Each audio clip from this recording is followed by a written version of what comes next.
La Grèce évite la faillite. Ses créanciers privés acceptent de réduire sa lourde dette et ils acceptent massivement. Plus de 80% d'entre eux s'engagent à échanger des titres.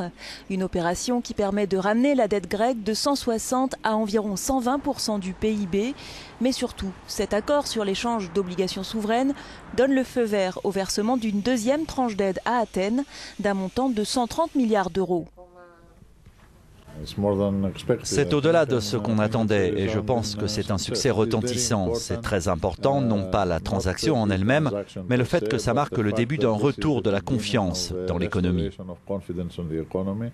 Une confiance aussi dans la capacité de la Grèce à mener des réformes structurelles d'envergure, soit une nouvelle étape dans la cure d'austérité qui ne réjouit pas forcément ces Athéniens. Ils poursuivent les gens qui ont une centaine d'euros sur leur compte en banque, mais pas ceux qui ont 2 milliards. Ils n'ont pas honte, moi je leur crache dessus. C'est bien pour eux, mais pour nous, il n'y a rien. Chacun pense à ses propres intérêts et dans un moment, vous allez voir les sans-abri. Vous savez qu'il y a plus de 2000 sans-abri à Athènes. Si la Grèce est en route vers la restructuration de sa dette, les problèmes sont loin d'être résolus.